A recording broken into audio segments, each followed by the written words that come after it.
लोकसभा चुनाव 2024 को लेकर चारों तरफ सियासत गरमाई हुई है। हर पार्टी जनता को साधने के लिए, उनका मत पाने के लिए एक से बढ़कर एक दावे करती नजर आ रही है। इस बीच बहुजन समाज पार्टी ने भी देश के सबसे बड़े राज्य उत्तर प्रदेश में एक ऐसा दाव चला जिससे सभी पार्टियां खामोश नजर आईं। जी हां, आप सभी को बता दें कि बहुजन समाज पार्टी ने एक बार फिर से उत्तर प्रदेश के विभाजन का मुद्दा उठाया। बहुजन समाज पार्टी प्रमुख मायावती ने मुद्दा उठाकर पुराना तार छेड़ दिया। उन्होंने जनता से वादा किया है कि अगर बीएसपी सरकार सत्ता में आती है तो पश्चिमी यूपी एक अलग राज्य बनाया जाएगा। अब मायावती के इस दाव से अभी तक सपा, कांग्रेस और अन्य पार्टियां इस मामले पर एक भी बयान देती नजर नहीं आई। या तो ये मुद्दा इतना बड़ा है नहीं जिसको विपक्षी पार्टियां मुद्दा मान नहीं हो, या ये मुद्दा इतना बड़ा है कि अगर बाकी पार्टियां उठाएंगी तो उसमें सबसे ज़्यादा चर्चा मायावती की होगी, क्योंकि शुरुआत मायावती ने करी। एक चुनावी रैली मायावती ने कहा कि बीएसपी ने किसी भी राजनीतिक पार्टी से गठबंधन नहीं किया है, हम अकेले चुनावी मैदान में हैं और बड़ी जीत हासिल करेंगे। भाजपा का तीसरी बार सत्ता में आना बहुत मुश्किल है। पश्चिमी यूपी के लोग लंबे समय से अलग अलग राज्य की मांग करते रहे। केंद्र में हमारी सरकार आती है तो पश्चिमी यूपी को एक अलग राज्य बनाने के लिए ठोस कदम उठाएंगे। जानकारी दे दें कि मायावती अकेले चुनाव लड़ रही है और सभी सीटों पर अपने प्रत्याशी उतार रहे, न सिर्फ उत्तर प्रदेश बल्कि बाकी राज्य में भी। मायावती ने इससे पहले साल 2011 में यूपी को 4 हिस्सों में बांटने का प्रस्ताव रखा था। इसके लिए उन्होंने पूरी तैयारी भी कर ली थी, लेकिन फिर उनके इस मकसद पर पानी फिर गया था। अपनी जानकारी रिपोर्ट्स में आगे बताते हैं कि आखिर हुआ क्या था।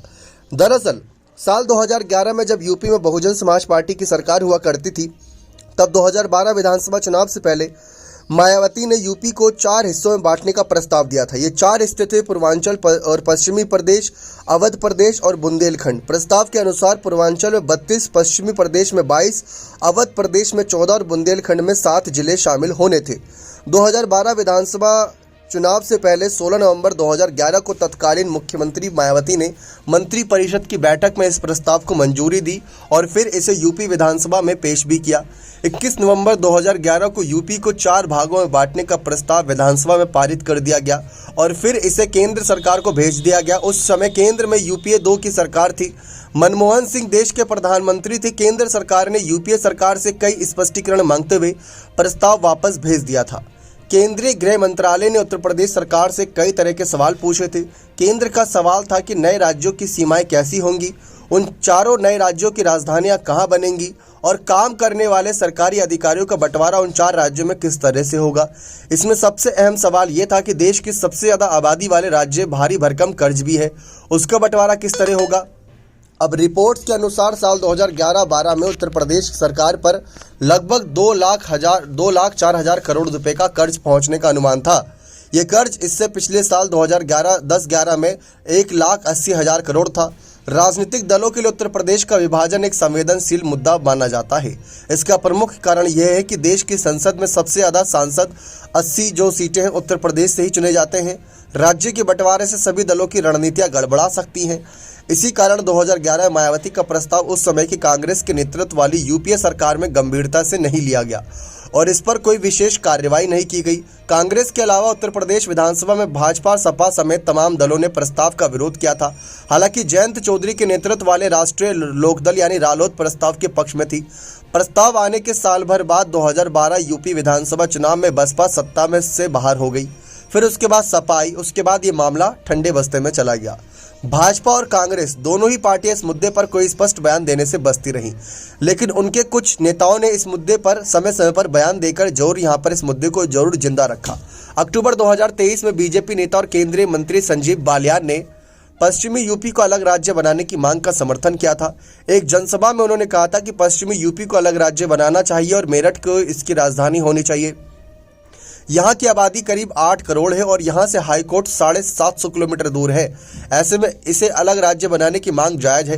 हालांकि बीजेपी ने कहा था कि ये उनका निजी विचार है।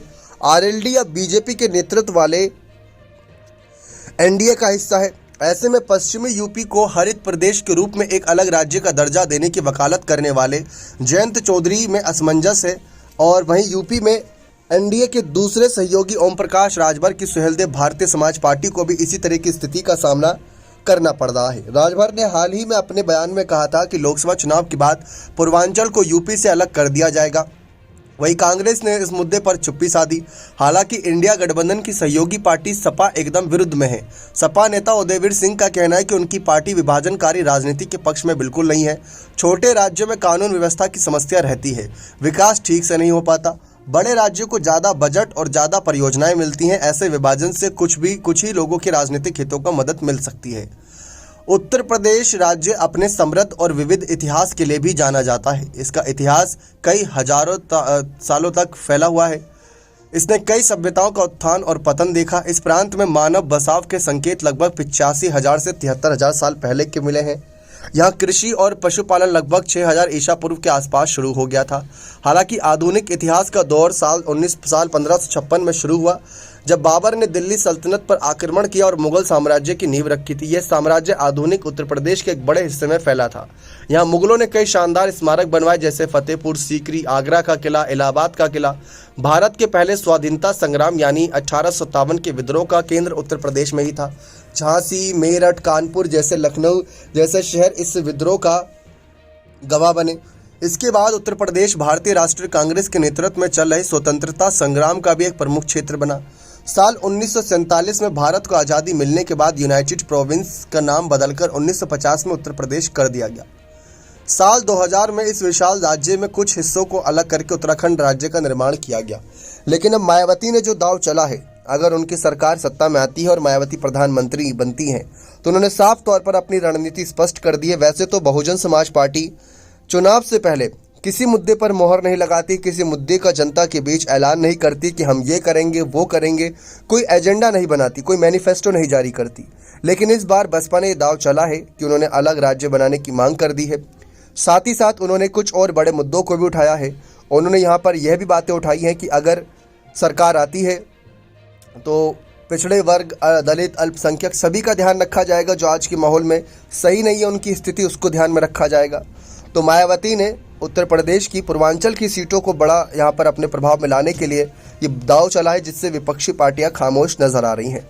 हम देखें कि अगर बीजेपी का कोई दिग्गज नेता मंच से बयान देता है तो अखिलेश यादव उसका अगले दिन पलटवार करते हैं, और अगर अखिलेश यादव कोई बयान देते हैं तो उसके अगले दिन बीजेपी के नेता पलटवार करते हैं। जबकि मायावती के उठाए मुद्दे, जो जेन्युइन मुद्दे हैं, उस पर खामोशी साधते हैं। क्योंकि आप खुद समझने की कोशिश करिए, जो संजीव बालियान ने यहाँ पर बात रखी थी वो बहुत जायज़ बात थी। अगर ध्यान से देखा जाए, समझा जाए तो उस बात में काफ़ी दम था। क्योंकि उन्होंने कहा था कि जिस तरीके से यहाँ पर अगर हम देखें तो कि आबादी 8 करोड़ बताई थी उन्होंने, और यहाँ से हाईकोर्ट 750 किलोमीटर दूर। अगर मान लीजिए सुनवाई है तो आप एक दिन पहले जाए, फिर उसके बाद यहाँ पर आप रहें वहाँ पर, तो वहाँ पर कितनी तकलीफ़ें उनको झेलनी पड़ती है। तो इस बात को लेकर उन्होंने एक जेन्युइन मुद्दा उठाया। लेकिन अब इन मुद्दों को किस तरीके से विपक्ष दबाने की कोशिश कर रहा है, या तो विपक्ष इन मुद्दों को इतना ज़्यादा तरजीह नहीं देना चाहता, क्योंकि अगर तरजीह मिली तो मायावती को ही सबसे ज़्यादा सुर्खियाँ मिलेंगी, क्योंकि मायावती ने इस मुद्दे की शुरुआत की थी। बने रहे चैनल के साथ। बहुत बहुत धन्यवाद।